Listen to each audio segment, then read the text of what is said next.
nombre es Stacy Pimentel y seré su maestra de ceremonia el día de hoy. Y ante todo, darle las gracias por estar presentes hoy y acompañarnos en el Meetup número 40. También darle las gracias a los conferencistas pues, por eh, brindarnos pues, estas maravillosas charlas que van a dar. También le vamos a dar las gracias a nuestros patrocinadores, Python Software Foundation, Atlantic Panama, PyLay Panama, SoftDev y JetBrains. No sé si comenzamos con nuestro primer conferencista. Ok. Nuestro primer conferencista. Disculpa, Stacy. Primero, bueno, darle la bienvenida a todos nuevamente, parte aquí del grupo de Python Panamá. Antes de, sí, viene primeramente la conferencista, pero vamos a dar una pequeña introducción acerca de lo que es Python Panamá. Déjenme compartirles rápidamente y bueno, realmente agradecerles a cada uno, a todos ustedes por su tiempo.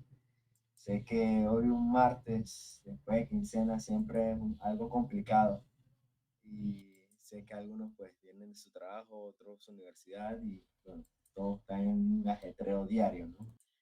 Y se dice que cuando, bueno, los que están trabajando, que a veces en quincena es que todos los clientes se despiertan y ahí estamos y andamos a veces con la cabeza en muchas cosas. Pero bueno, realmente agradecerle primeramente a cada uno de ustedes, siempre recordándoles que Python Panamá no es nada sin el apoyo de todos ustedes, sin el apoyo del grupo coordinador, sin el apoyo de los que estamos aquí, los que queremos seguir aprendiendo un poco más.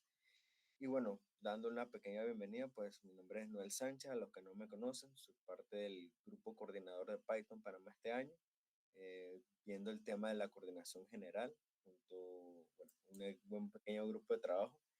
Y actualmente, pues, de parte de Python Panamá tenemos esta misión y visión, como nuestra misión principal es promover el desarrollo y la adaptación del lenguaje Python Panamá o la programación de Python, fomentando una comunidad inclusiva de diversos usuarios, desarrolladores. Es nuestra misión, es como queremos verlo, ¿no? Es a promover siempre el desarrollo y por eso estamos el día maximizando más, se ha ido las personas conociendo un poco más. Y hace algunos años también hemos hecho como la inclusión a todo esto. También el tema de pandemia, que fue el boom de la tecnología, fue el boom de muchas cosas y fue también un gran paso que logramos hacer con el tema de Python y donde logramos comprender, conocer y aumentar más nuestro conocimiento acerca de Python. Bueno, como aquí van a ver, pues hubo un momento en que, bueno, Arnulfo tuvo la grandiosa idea con un gran grupo, de crear diferentes eventos. A veces eran una vez o dos veces al año un evento. Estos últimos años pues se han ido maximizando la información y comprendiendo mucho más. Pero bueno, siendo ahí un poco breve, el año pasado pues hicimos diferentes actividades en universidades, en pequeños coworkings y en diferentes lados, impartiendo un poco más lo que es el tema de Python en Panamá. El año pasado fue un gran reto para muchos. Y bueno, actualmente, como les mencionaba, pues somos 5 coordinados actualmente. Estamos manejando el tema de coordinación general, el tema de logística, el tema de medios, el tema de la parte educativa y el tema de la página web. Aquí un esquema sencillo como estamos trabajando actualmente, parte coordinador general, Manuel, que por ahí lo van a ver, que es tema de la tecnología, tema de comunicaciones o de redes con Graciela, el tema educativo con Dina y por último pues logística con Arnulfo. Como siempre les recuerdo, pues no somos nada sin ustedes, el tema del voluntariado siempre es primordial aquí, siempre son los que nos dan esa mano ayuda en todo el tema de Python Panamá y siempre seguimos avanzando y incluyendo más personas dentro de este voluntariado. Y bueno, siempre agradeciéndoles a los patrocinadores que ese apoyo, esa mano, ayuda, que el principal es JetBrains. Hoy vamos a tener y vamos a estar regalando 2 licencias JetBrains de PyCharm. Así que estén pendientes, vamos a hacerles preguntas, una sobre el tema de Luis y el otro va a ser una pregunta también sobre el tema de José. y bueno, la Python Software Foundation, que es la principal, Softec, que nos ayuda con el tema de la página web y el tema del sitio como tal, y O'Reilly, que nos está apoyando este año también. Tenemos alianza también con las diferentes universidades, dando un pequeño speech, pues, la Universidad de UTP, la UIP, la del Istmo, y bueno, Atlantis Panamá, que nos está apoyando este año. Y bueno, por último, pues tenemos información que es sobre el PyCon Host 2024, Python Estados Unidos. Esperamos el próximo año pues tener una mayor participación. Los que se pudieran inscribir, pues agradecidos por representar a Panamá este año.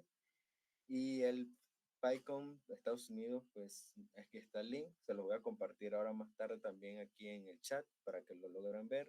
Los que se sientan motivados y bueno, creo que hay todavía cupos, pues se pueden inscribir. Y bueno, este año vamos a tener, como el año pasado que tuvimos un PyConnect, pues este año va a ser a partir del mes de octubre. Estén ahí pendientes que antes de octubre vamos a estar bombardeándonos con información. Y bueno, eso es todo acerca de Python Panamá. Esperamos que disfruten la charla del día de hoy con Luis y con José Quesada. Y que eso es todo Python Panamá, un pequeño ejemplo de todo lo que vamos a hacer, todo lo que conlleva Python Panamá. Y esperamos verlo siempre en estos pequeños mitos. Muchas gracias. Ok, muchas gracias, Noel. Ahora sí comenzamos con nuestro primer conferencista, Luis Carlos Merón, disculpa si lo pronuncio mal, con su título Robótica y Python. Una pequeña biografía que podemos mencionar es que es estudiante y participó en grupos de investigación en la ciudad de Panamá. Adelante, Luis. Gracias, Stephanie. Para que sepan un poco más, también estoy practicando como Data Scientist en DataCamp. Y bueno, eso porque ya me dio una oportunidad de trabajo con respecto a eso. Le tuve que decir que no por el semestre. Pero bueno, para que vean que siempre hay campo en esto. Y bueno, nada, comenzar con mi presentación y espero que les guste.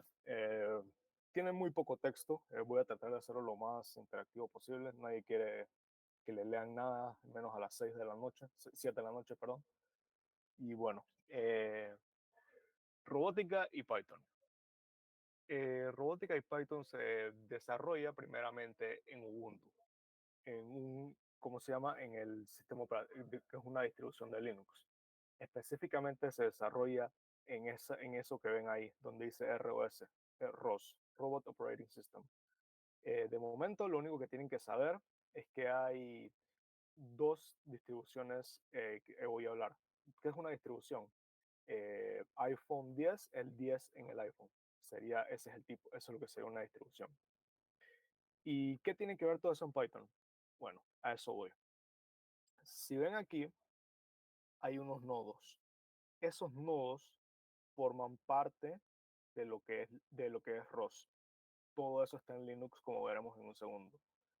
Y ahí están viendo que hay unos espacios que dicen mensaje. Bueno, eso todo está escrito en Python. Toda esa parte de ahí se escribe en Python. Todos. Y vamos a ver cuál es el rango de eso. Okay. Primeramente, vamos a la primera distribución, ROS1, que ya quedó atrás. ¿Están viendo la presentación o no? Sí, se puede ver.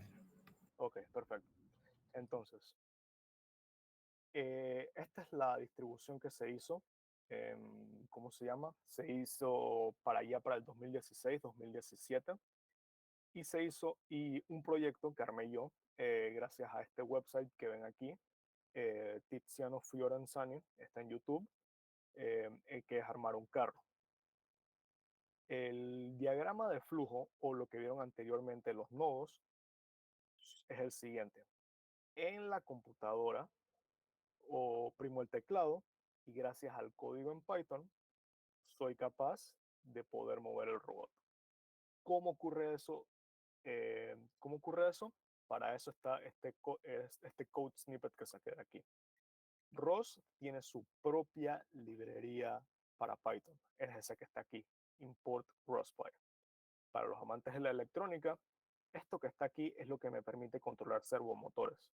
Servomotores son los motores estos que, si bien no es el motor convencional, sirven para mover brazos, mover articulaciones en robots o hasta mover llantas, que es el caso que está aquí. Geometry Messages.msg Twist es un propio método de la librería de ROS. Tienes que descargar ROS para usarla. Lo que te permite hacer eso es generar vectores y funciones que permitan mover a tu robot en ciertas direcciones. ¿Cómo se llama? Mover las llantas de derecha a izquierda, acelerar, desacelerar, etc. Y bueno, aquí les dejo el ejemplo de cómo hice yo para mover mi robot. Se están viendo, no hay nadie cerca. Yo lo estoy operando desde mi teclado. Y eso es lo que hace ROS superior. ¿Por qué?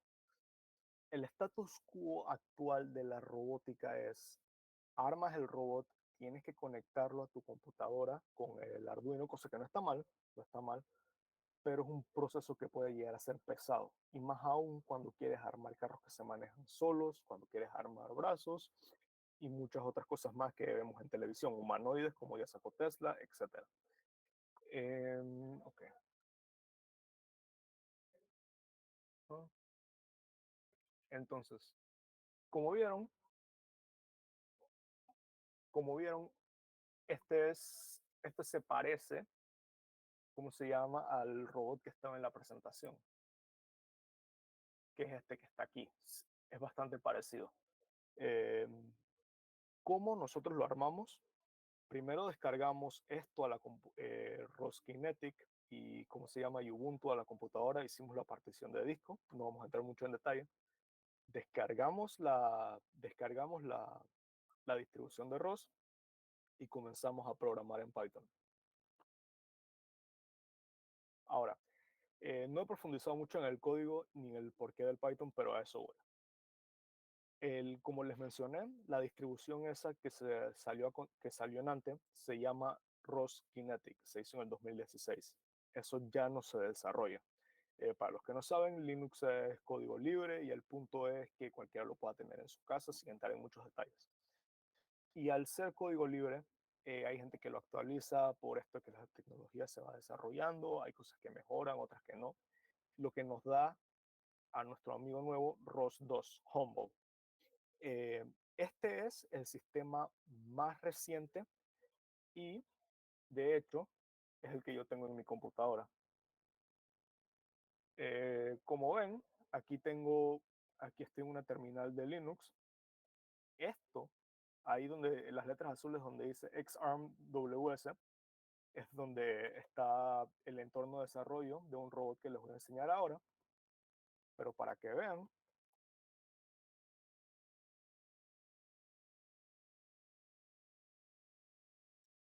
uh-huh,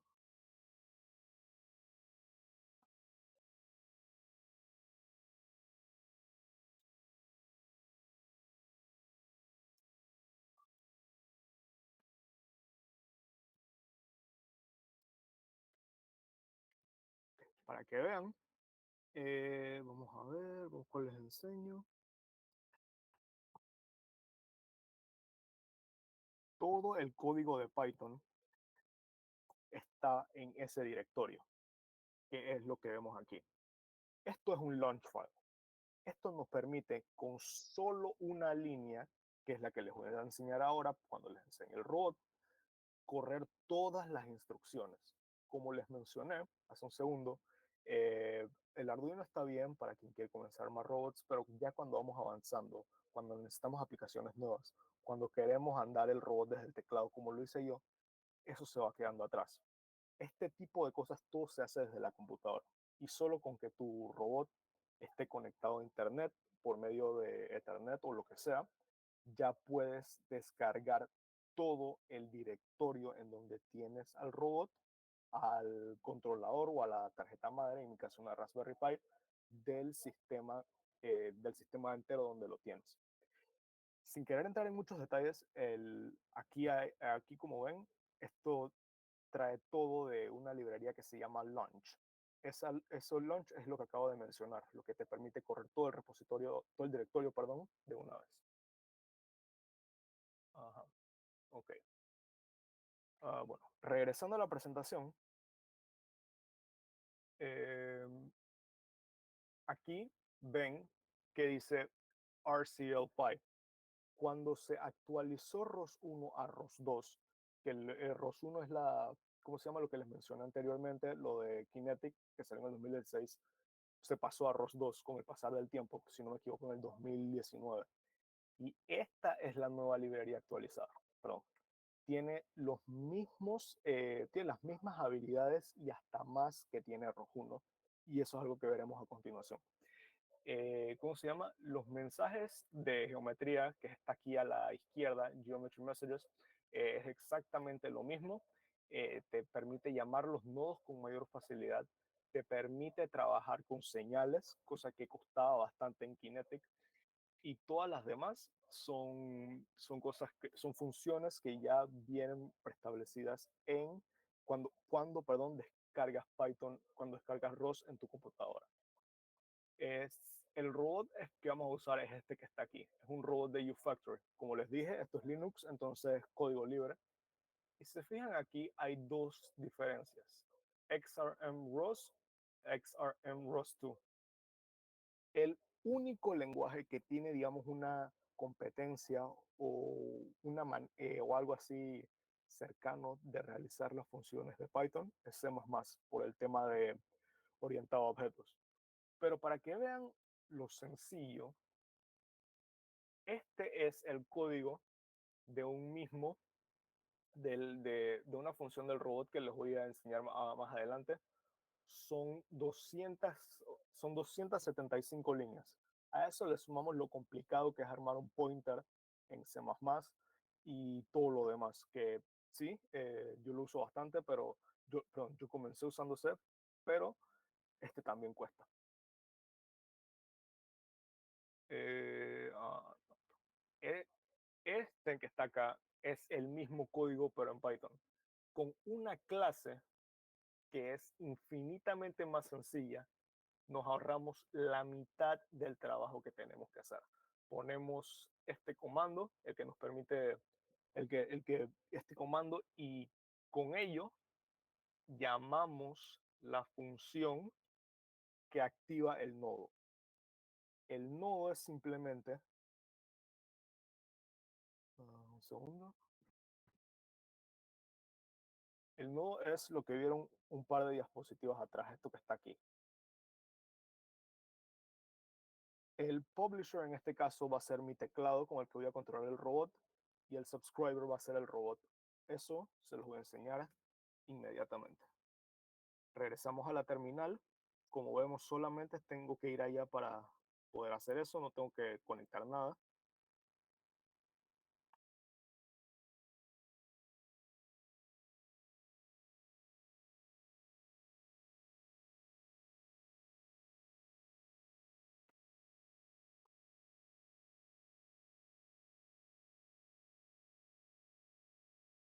Okay.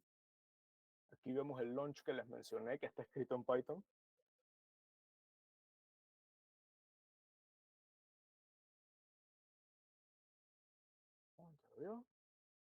Y ahí está el robot. Es un brazo, un manipulador, si nos queremos poner en términos más estrictos de robótica. Y con esto va a aplicarse ¿cómo se llama? El, el, el keyboard input que les mencioné antes en Visual Studio Code.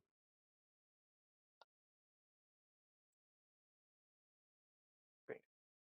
Ahí yo creo que logran alcanzar a leer use 1, 2, 3, 4, 5, 6, 7 keys to joint jog. ¿Qué quiere decir eso? Que con eso lo puedo mover. Ahí lo estoy moviendo con uno, con dos estoy moviendo otra articulación. Si lo quiero si quiero mover la misma articulación para otra dirección, ¿cómo se llama? Uso la R.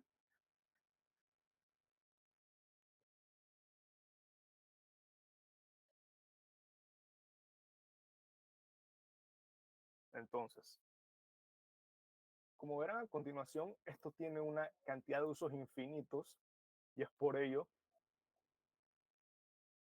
que, como ven ahí,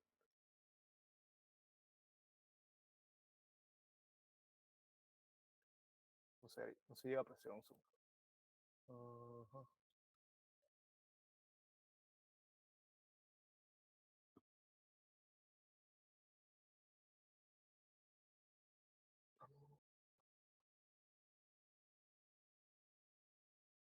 Ahí está. Ese es el end effector. Eso es lo que nos permite mover y agarrar cosas. Con las aplicaciones son una infinidad y eso lo veremos a continuación. No entraré mucho en detalle, pero ya verán. Y bueno, simplemente cerramos el robot. Este entorno en donde yo acabo de dibujar se llama Arvis. Eso viene en ROS. Eso se conecta al código por medio del mapa conceptual que enseñé hace un segundo. Este, este. Y eso es lo que nos permite trabajar en nuestra visualización. La cerramos. Set. Ok. Ok. Ya entrando de lleno a cómo se va a encontrar esto en el ámbito laboral, hay dos maneras. Una es en el área de empresas, que es el que ven aquí a la izquierda, y el otro es a la derecha. Hay universidades enteras que tienen sus propios paquetes de ROS. Eso es absolutamente normal. Se pueden imaginar qué es lo que se puede hacer en MIT, se pueden imaginar lo que hacen en Stanford, en Georgia Tech, en Alemania, el Technische Universität de München. Todo ese tipo de cosas se han ido desarrollando todo este tipo de cosas, perdón, se han ido desarrollando y más. De hecho, el robot que yo les acabo de enseñar es de la empresa esta española que ven aquí, PAL Robotics. Ellos desarrollan eso y la empresa que ven aquí, Da Construct, es una empresa que se dedica a dar capacitación de ROS. Hay un curso entero que se llama ROS in Python. Sirve para Python 1 si aún usan eso, o bien los que usamos Python 3. Y ya para finalizar, ¿cuál es el status quo de eso aquí en Panamá? En la Universidad Tecnológica de Panamá existen dos espacios específicos. El primero es el Fab Lab UTP, el laboratorio de fabricación. No sé si en la pandemia vieron que en el mercado San Felipe Neri había unos robots desinfectantes. Bueno, el Fab Lab UTP fue armó esos robots usando ROS. Es ROS 2, si no me equivoco. Hay una infinidad de proyectos relacionados con robótica, con Python y demás. Si desean, aquí les dejo las redes sociales. Y en IEEE rama estudiantil, en donde ya hicimos la simulación de un robot en ROS, y eso fue en el capítulo de robótica y automatización. Y en el capítulo de computación, que está creciendo, es bastante nuevo. Si les interesa o le conocen a alguien, nos pueden buscar en redes sociales como IEEE rama UTP, y podemos hacer más cursos de Python o todo orientado a ROS. Y bueno, eso es todo. Espero que haya sido de su agrado.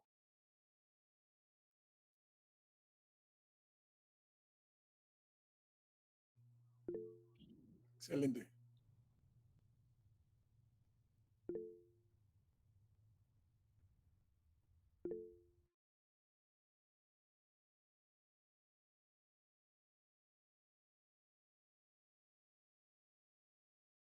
Tengo a Manuel Paternina, que tiene una pregunta.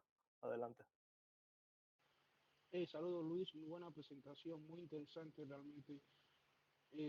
O sea, no sé si es que no presté atención a esa parte, pero ahí vi que mostraste el Raspberry. En ese caso, para ese tipo de construcción, ¿qué papel juega ese equipo? Y aparte del Raspberry, de los otros materiales, ¿dónde se pueden adquirir para poder hacer ese tipo de laboratorios? Gracias. Okay. Sí, esa es la primera pregunta que todos nos hacemos cuando vamos a construir el robot. ¿Dónde vamos a conseguir los materiales? Eh, yo tuve la suerte, digamos, que aquí en Panamá, cuando comenzó la pandemia y esto del conflicto allá de Rusia con Ucrania, ya para el 2021, todavía se estaban vendiendo Raspberry Pis. Yo conseguí la Raspberry Pi 3B+, un poco más cara de lo que se suele conseguir. Yo la conseguí en $80 y este video casualmente usa esa tarjeta, así que problema resuelto. Ahora, el carro es de una documentación oficial que te voy a pasar.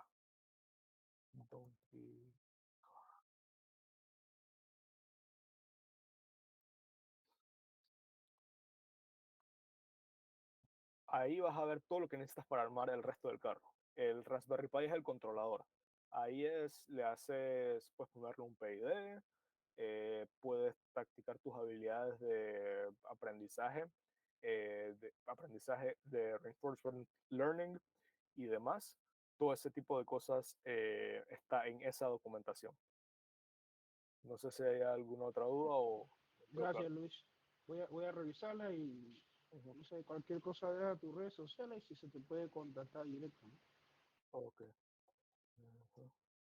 Ok, damos las gracias a Luis por tan interesante presentación y le damos el paso a nuestro segundo conferencista, José Quesada, con el título Arquitectura Multihub con Delta Lake y PySpark.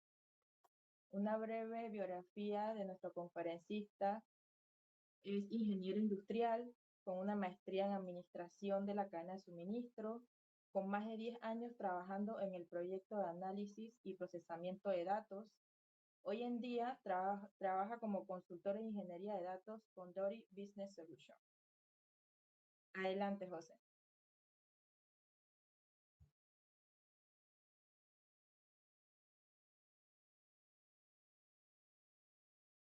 Ok, creo que Luis debe dejar ahora. Sí, Muchas gracias. perdón. Tranquila.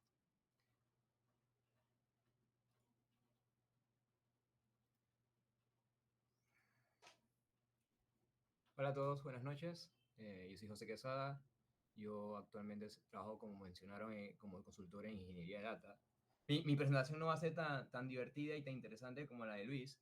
La mía no tiene robots ni esas poncheras que él presentó, que estuvo bastante interesada. De hecho, tengo el mío aquí pues, en pandemia para hacer una araña. Eh, no tengo presentación, de hecho. Lo que voy a presentar es un notebook como todo un buen profesional del área de datos. Está presentado mi Jupyter Notebook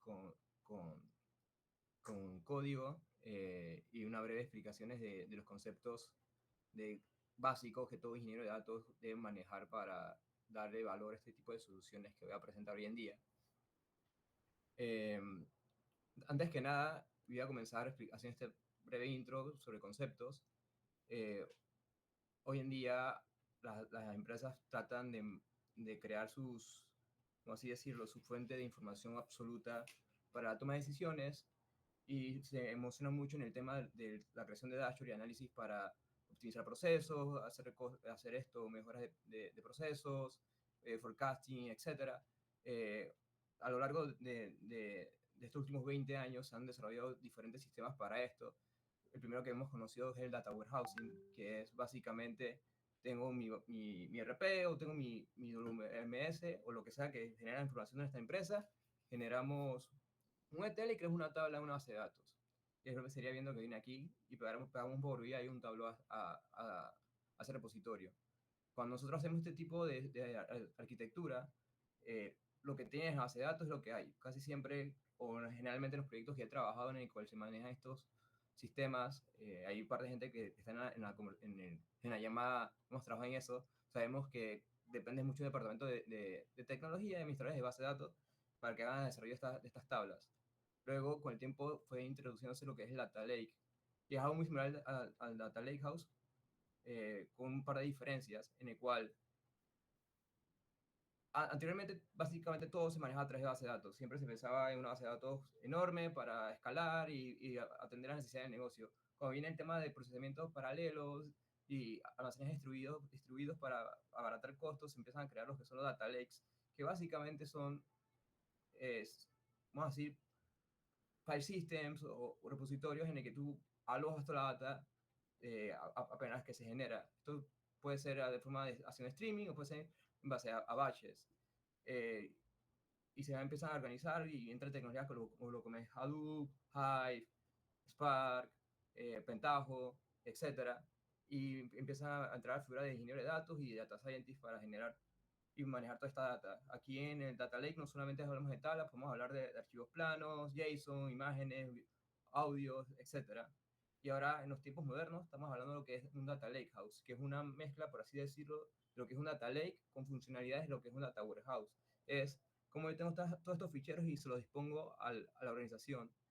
El Data Lakehouse tiene una diferencia con Data Lake, que es que no solamente está la data, sino también se almacena la metadata para agilizar el procesamiento y dar diversas funcionalidades que tienes solamente en una base de datos.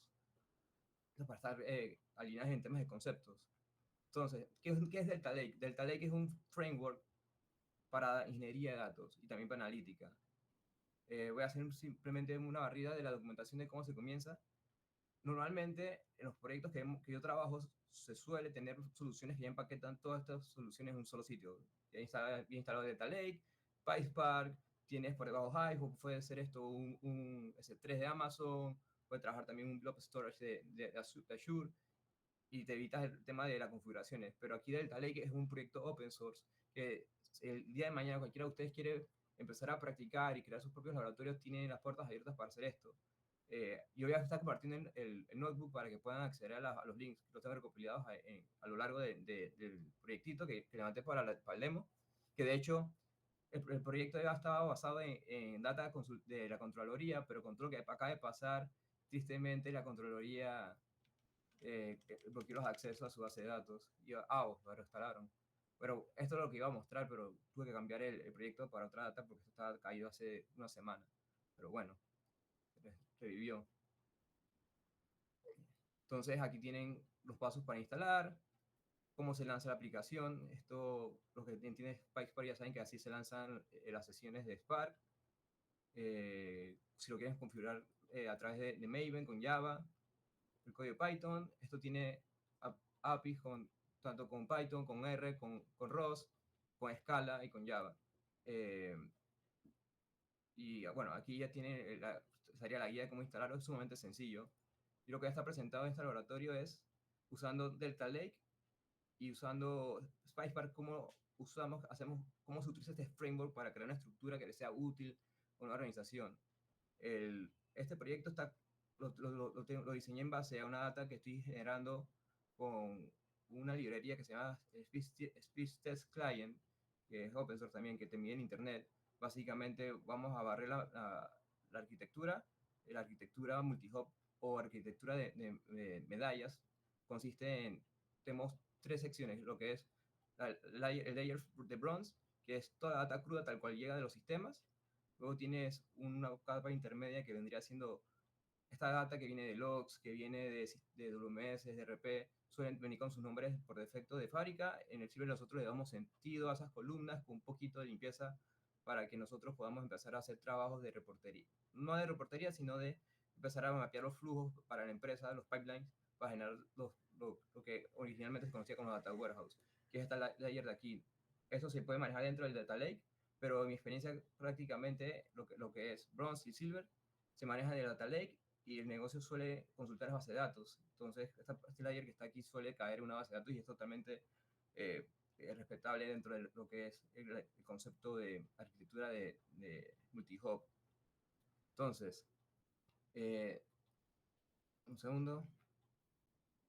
Data Lake, ¿cuáles están los beneficios de este framework? Cuando nosotros trabajamos con archivos planos, una de las cosas más difíciles, hablando desde la perspectiva de un lakehouse, perdón, de un data lake tan sencillo, es que empiezas a trabajar con todos los archivos y cuando tienes millones y millones de transacciones con un sinnúmero de procesos, uno empieza a veces crear pantanos en el cual uno tiene ciertas habilidades de auditar la data, ni los procesos, ver dónde falló y demás. Con el lakehouse, todas esas cosas empiezan a cambiar porque ya tenemos más herramientas de auditoría, de respaldo, de backups, que viene gracias a la implementación de de la librería como tal que es Delta Lake. Dentro de Lakehouse tenemos estos beneficios que son las transacciones ACID. Básicamente, si la transacción falla, no pasa nada a los datos, la data no se guarda. O se completa la transacción incompleta o no pasa nada. Y uno va al código y regenera el proceso. Escala a través de Spark, esto significa que corre encima de un clúster. eh, como decía antes, Data Warehouse estaba muy llevado al tema de necesitamos más velocidad, se incrementa la base de datos. Con la escalabilidad de los clústeres, tú puedes pagar a Amazon que te levante, dependiendo de tu necesidad, 15 máquinas y él te va a distribuir el proceso a través del clúster. Para esto usamos Spark, que es la herramienta, vamos a decir, por default favorita de los data engineers. Luego también tenemos la habilidad de procesar en streaming o batch. Streaming básicamente significa que podemos hacer código para que sea casi que en vivo con poca latencia, o podemos hacer un proceso en batch para procesar data histórica o dependiendo cómo te llega la información. Esto es un tema ya de como ingeniero de datos tienes que evaluar. Si te llega un archivo que te sobrescribe la data, es un batch. Si es son datos que simplemente, por ejemplo, me está cayendo el log de la de internet, cada log que es único y a medida que va llegando se va alimentando el sistema. Luego tiene un tema de que hace validaciones de esquemas. Eso significa que cuando llegue una data corrupta, por defecto, el framework va a levantar una alarma y te va a bloquear el proceso.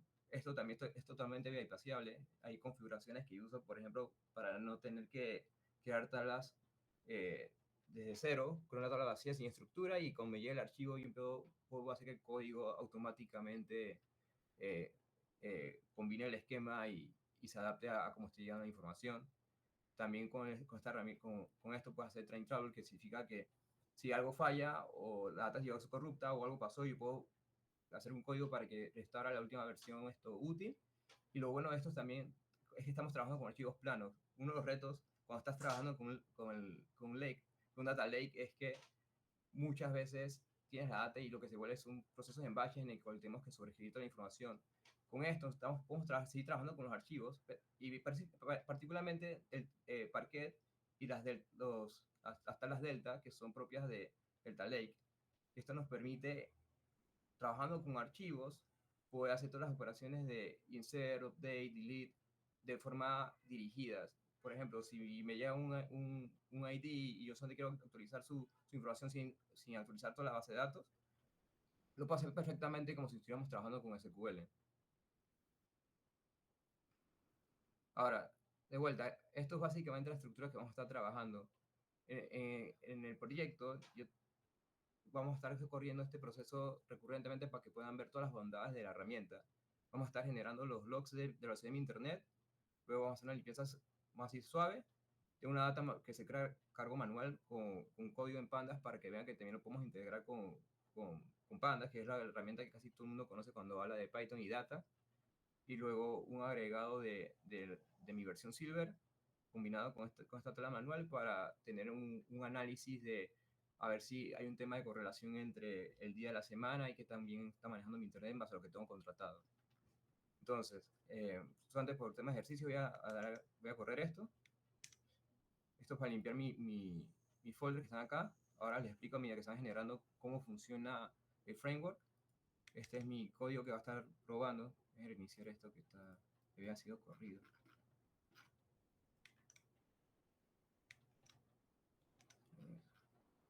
Entonces, ahorita vamos a ir por layers. Vamos a comenzar con la capa de bronce. Voy a hacer la corrida del código y lo voy a ir explicando cómo se va viendo el proceso con el fichero, que es cosa que normalmente cuando alguien trabaja con Delta Lake trabaja bastante con Databricks, y cuando hacen estas certificaciones uno pierde un poco lo que pasa por detrás, porque uno no lo ve en la pantalla.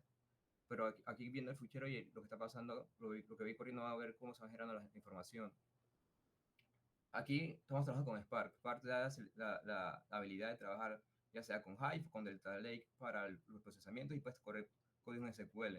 Ahorita, por temas de configuraciones, Hive, porque no configuró el log, no me está tirando los errores acá, así que esto no la tiene que hacer mucha atención. Igual es algo que estoy trabajando para eliminarlo del notebook. Aquí lo que vamos a hacer es que vamos a crear el esquema donde se va a alojar la información. Estas son configuraciones, como mencioné. Delta Lake tiene muchas bondades. Una de las bondades que tienes esto es que te permite usar esta herramienta que se llama Change Data Feed, que básicamente te permite hacer queries a las transacciones a las tablas. Esto lo vamos a usar bastante para la capa que es de Silver a Gold y de Bronze a Silver, para poder hacer las actualizaciones de la data solamente nueva y no estar sobreescribiendo la data cada vez que llega. Vamos a correr esto, voy a crear mi tabla bronce, que es una tabla realmente vacía, con una sola columna que vamos a correr ya después va a tomar la estructura que yo defino en Spark, vamos a crear Silver, la capa de Gold. El syntax muy similar a SQL, con la única diferencia que aquí, por ejemplo, yo puedo usar el formato. Este formato se llama Delta, que es el formato por defecto de Delta Lake. Lo que te va a crear es la metadata en este folder de acá. Esto no lo deben tocar nunca, no borren nunca nada, que aquí tienes todas las transacciones de la base de datos. Y luego tienes acá el fichero donde vendría siendo la base de datos. El esquema, este que tienes aquí, el esquema, speed test, lo vas a tener aquí, y aquí adentro se van a generar todas las tablas que yo declaré en esta sección. Cabe destacar que no siempre tienes que hacer esto manualmente, puedes hacerlo con un traes código Spark, en el cual si la tabla no existe, solamente la haces salvar y te lo vas a sobreescribir. Lo estoy haciendo de esta manera por temas míos de implementaciones. Una de las cosas que siempre trato de hacer cuando estoy usando el Change Data Feed es que cada transacción que se genera, si tú no tienes activado esto, pierde cierta funcionalidad. Entonces, para mí es bastante importante y como por buena práctica trato de que cuando se crea la tabla, se cree vacía y que puedas tener esto activado desde un inicio, porque con esto yo controlo quién va a entrar a cada tabla, y si no lo hago, lo que va a pasar es que voy a perder el tracking de esos cambios a lo largo del proceso. Entonces, aquí ya creamos la tabla y los cambios que les comentaba se pueden ver a través de diferentes utilities de Delta Lake. En este caso, tienes History, que básicamente te va a traer todo lo que pasa dentro de esa tabla. No es la data, es la historia de las transacciones. Básicamente aquí ya estamos viendo que está la versión 0, cuándo fue creada, qué operación fue, o sea, esto va a ver timestamp cuándo ocurrió, qué pasó aquí, y luego tienes unas métricas que ahora más adelante voy a explicar a medida que hayamos avanzado, que van a ver más escenarios, van a apreciar más la información da este pedazo de aquí. Luego te dice también en qué motor de procesamiento se procesó, en este caso fue de Spark, y qué versión de Delta se usó.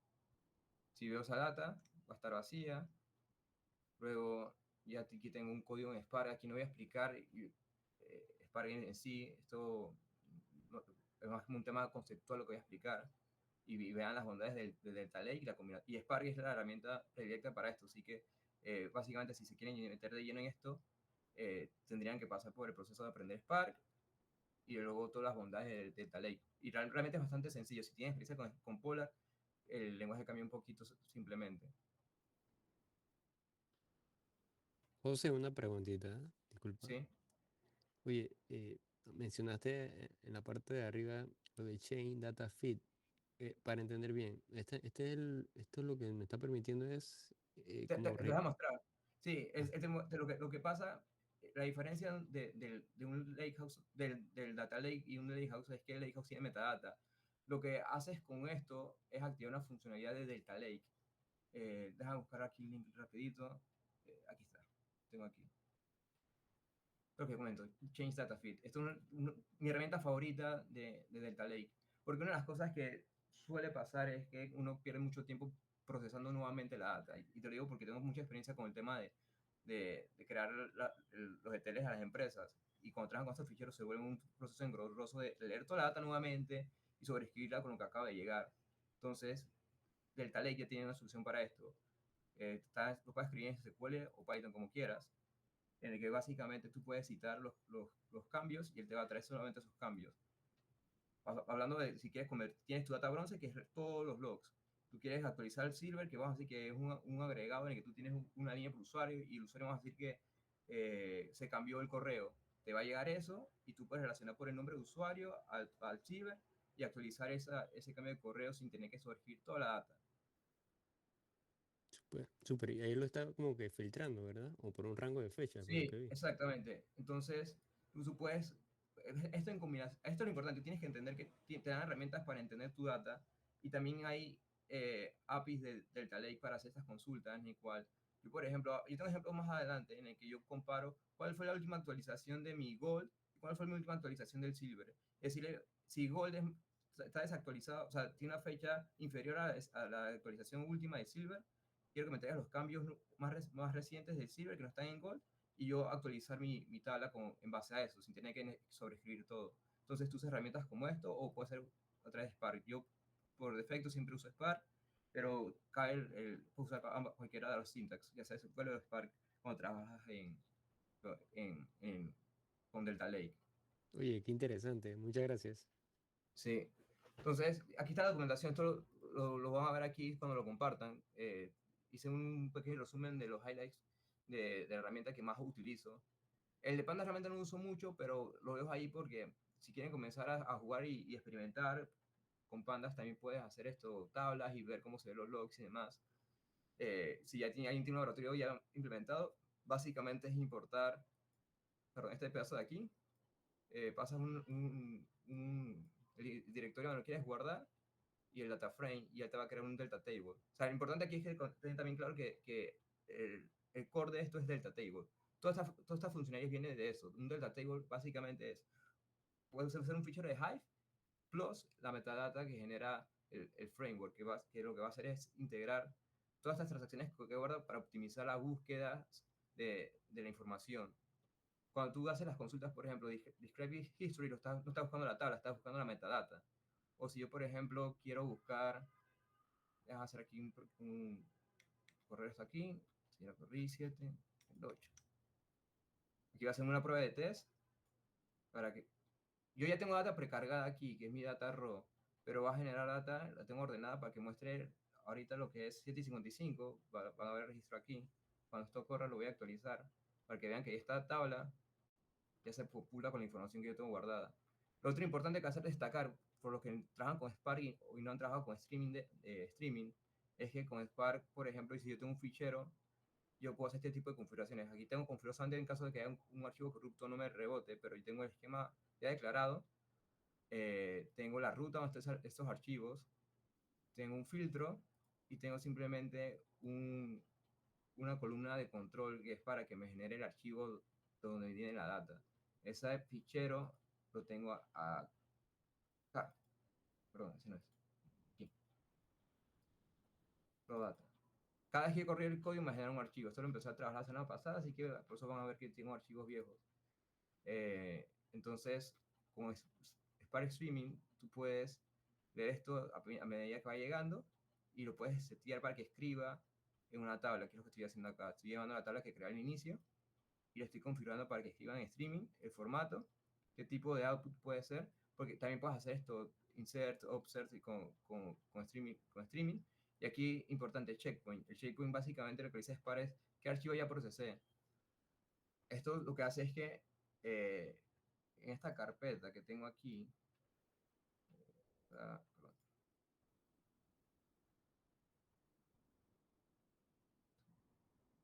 no corrí esto, un segundo.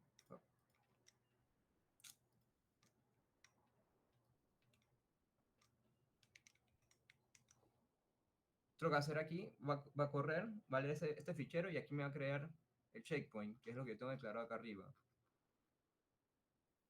Lo tengo declarado acá arriba y aquí se creó el checkpoint. Aquí va a ver todas las veces que guardé data. Ahorita está en 0, no he corrido. Vamos a correr de vuelta el código para generar nueva información.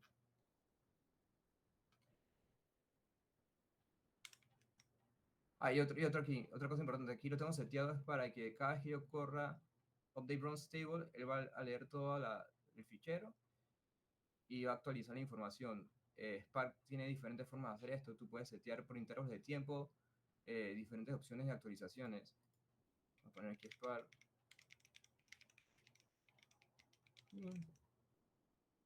Para los que no tienen experiencia con procesamiento en vivo, el trigger básicamente le vas a decir, quiero que esto corra cada cierto tiempo, si quiero que corra una vez, o como yo hice, que lo seteé para que corra cada vez que hago enter en el proceso. Eso lo hago para, como no estoy generando el proceso en vivo, voy a hacer on demand. De hecho, es porque lo estoy haciendo así porque el código de speed test tiene un límite de queries que puedes hacer, entonces no me quiero pasar el límite de request. Y lo otro aquí es que también tengo que setear esto de await termination solamente para que cuando termine de correr esto y corra esto y ejecute esto, si yo lo quito y ejecuto esto va a estar corriendo en paralelo, entonces no se va a dar la información. Esto es para que el código se aguante y no procese ni una otra cosa a medida que va actualizando. La última actualización fue hoy a las 7 y 57. Y aquí vamos a ver la información que está bajando de los logs. Está bajando un JSON para el download, otro JSON para overpin. Perdón, esto lo estoy transformando a pandas. Dame un segundo para que lo vean cómo sale en Spark.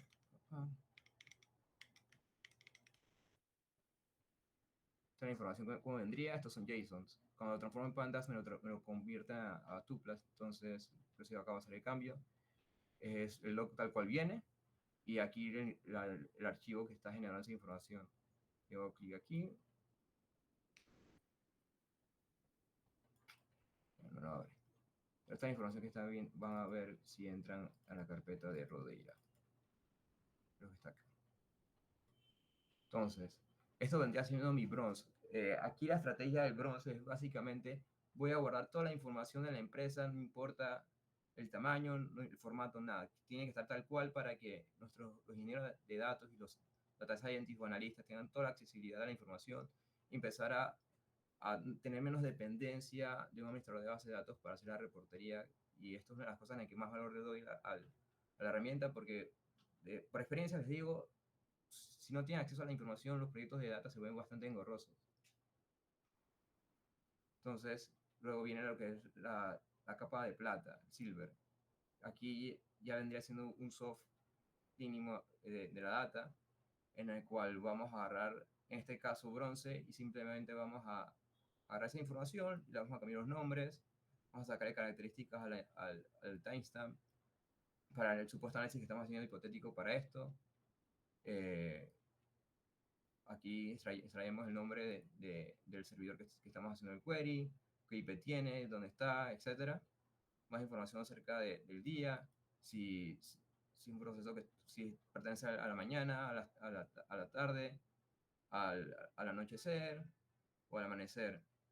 Luego una transformación de bytes a megabytes, porque por defecto cuando hacemos estas pruebas siempre vemos todo en megabytes, nunca lo vemos en bytes. Y aquí es donde viene ya el tema de la salsa con Delta Lake. La forma de hacer los queries con Python para los features de Delta Lake es a través de su API. Acá revisen el import estrella, precisamente no lo hice con el nombre. Un segundo.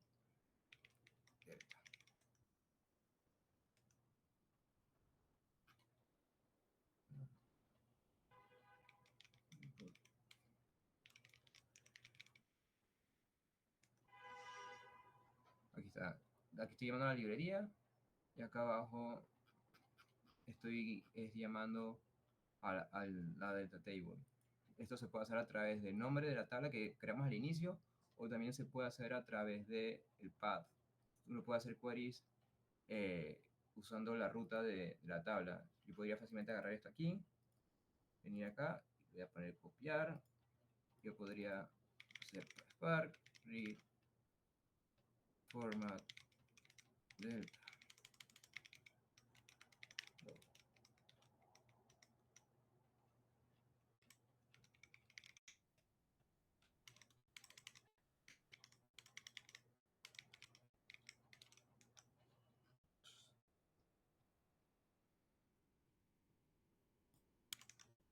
Y me va a funcionar. El syntax cambia un poquito dependiendo de cómo lo quieras trabajar.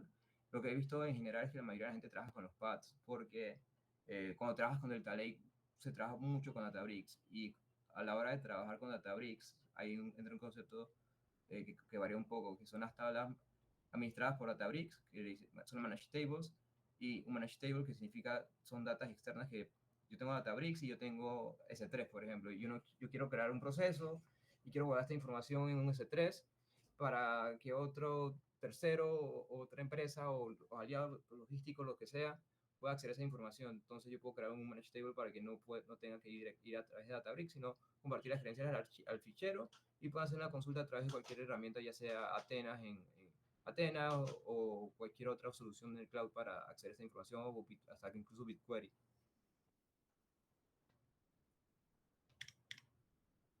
Entonces aquí con esto empezamos a hacer el control de las actualizaciones. Aquí ya tengo mi proceso de limpieza. Yo tengo un proceso en el que si la tabla es igual a 0, conteo de filas, significa que la tabla va a tener una primera carga. Entonces ahí no me hace sentido hacer esto, un observe, simplemente llamo la tabla bronze y le corro el proceso encima, que es el que tengo acá arriba, y la guardo. Aquí le pongo que va a ser un append y que va a juntar el esquema. Ahí arriba, cuando lo creé, simplemente creé una columna y es por flojera mía, pero al final también el tiempo es oro y una de las cosas que cuando uno trabaja en empresas grandes quieren todo para ayer. Entonces lo que yo he optado por hacer es crear una tabla con una columna y ya después cuando entra la primera carga, que suelen ser archivos que vienen en sistemas que no va a traer basura, yo le configuro para que actualice el esquema de la tabla y acepte la información como viene, sin tener que perder tiempo en la definición de ella. Entonces, esto es para cuando lo quiero crear una vez, luego tengo un proceso de comparación de fechas, que es lo que mencionaba. Yo llamo el objeto de acá arriba, que es la data table, pido la historia, filtro que no sea creada, consigo la última actualización de bronze y hago lo mismo con silver. Y si bronze es posterior a silver, tengo que actualizar. Y lo que voy a hacer aquí es leerlo y lo hago un merge. Esto lo voy a explicar ahorita, voy a hacer un paréntesis. ¿Qué es lo que me gusta del Delta Lake? ¿Qué es lo que mencionaba? Te deja hacer updates, insert y delete mediante acciones. Acá arriba tengo resaltado eso como uno de los features más importantes. De vuelta, cuando lo compartan van a ver todo lo que hay aquí. De vuelta, tú puedes hacer a través de SQL o Python. Tú puedes configurar con, diferentes escenarios. Dependiendo de lo que tú quieras hacer, no necesariamente vas a actualizar todos los datos. También puedes hacerlo a través de los nombres de las columnas, que si las columnas coinciden en nombre, automáticamente va a hacer el merge de la información. Y ya está. Aquí ven todos los ejemplos. Uno puede crear este es el syntax, las columnas que uno va a comparar. Esto puede ser múltiples. Simplemente es agregar un AND al código. Sería si fueran dos columnas. Vamos a buscar un espacio aquí. Fueron dos columnas y simplemente hago aquí y pongo, esto es importante, voy a hacer un paréntesis. Esto que tiene aquí es el alias. Ese alias uno lo define aquí en el código. Yo le tengo al silver, le pongo sync, básicamente una terminología que en los proyectos me he quedado con eso porque plataforma en la que trabajo siempre los ejemplos vienen con sync y source. Entonces, a donde voy a guardar la data, sync, source es donde viene y ahí es el syntax que uno utiliza. Entonces, estoy usando en este caso el test ID para comparar y si quisiera agregar otra cosa más, podría ser source, yo que sé, date, igual a, en este caso, vamos a poner sync. Sync es lo que estoy usando yo, el ejemplo es target, sync, date. Y así, tiene cantidad de columnas necesitamos para actualizar la información y evitar duplicidad de ella. Entonces, si yo escribo aquí, van a ver que Silver está creada, no va a haber nada. Aquí va a ser la primera carga. Aquí es para que vean cómo se va comportando la historia de la tabla a medida que va actualizando. Ya cargó la primera carga, van a ver aquí los registros. Y esto lo muestra la potencia de la herramienta. Yo, por ejemplo, si yo quiero, puedo entrar aquí a ver los parámetros que se usaron.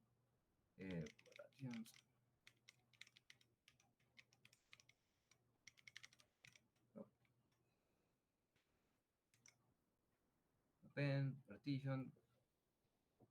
Significa que simplemente se agregó, como dice el código, no hay particiones en este momento.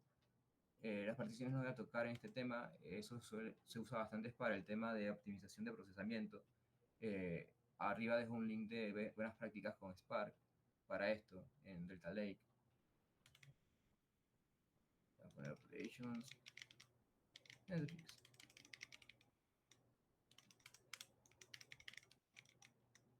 Y aquí te dice cuántas filas hay. Esto fue el primer proceso. Cada archivo que yo genera una sola fila. Entonces, a medida que va corriendo el proceso, esto fue la primera carga, cargó 11 filas. El peso y la cantidad de archivos que se cargaron. Luego, si yo corro esto va a coincidir con el número de outputs. Entonces, ahí ves que ya va guardando las operaciones sin necesidad de correr un query. Ya puedes saber la cantidad de filas que hay en cada transacción. Y hasta podrías agarrar un query y totalizar esa cantidad para saber cuántas filas tienes en tu fichero sin necesidad de leer siquiera la data. Luego voy a hacer una corrida de bronze con silver para que vean cómo se va moviendo la información más bien productivo. Ya después de una primera carga. que hacen todo su análisis, lo que sea, y ya después al negocio se le puede dar acceso como si fuera una base de datos más. O puedes disponibilizar esto en una base de datos externa para el negocio. Ok, perfecto, gracias. Ok, ¿alguien más tiene alguna pregunta? Sí, una preguntita ahí. Usted está usando Spark. Me imagino que pueden manejar data que está entrando en vivo. Sí, esa es la parte que mostré de pre-stream. Lo puedes hacer con Kafka, con archivos, con cualquier solución que esté orientada a ese tipo de arquitectura. Y también depende de cuánto CPU tú requieras, porque el tema con stream es que si lo haces en vivo jala mucho CPU. Entonces hay empresas que a lo mejor dirán, no necesito que sea en vivo, pero puede ser cada 5 minutos en micro batches o al demand. ¿Me explico? Sí, bueno, para las empresas, pero en nuestro medio, Sí. generalmente el stream no es necesario, pero digo, en Estados Unidos, por ejemplo, empresas grandes que están recibiendo datas por segundo, ¿no? Transacciones, de repente una solución así es estupenda, ¿no? Sí, sí, lo puedes hacer lo puedes hacer con Spark, y también si estás trabajando con Databricks hay algo que se llama clúster Delta Live, que básicamente tú declaras las funciones y él automáticamente jala bastante CPU, eso sí, pero te va a garantizar una frecuencia alta de actualizaciones con baja latencia. Ok. Gracias.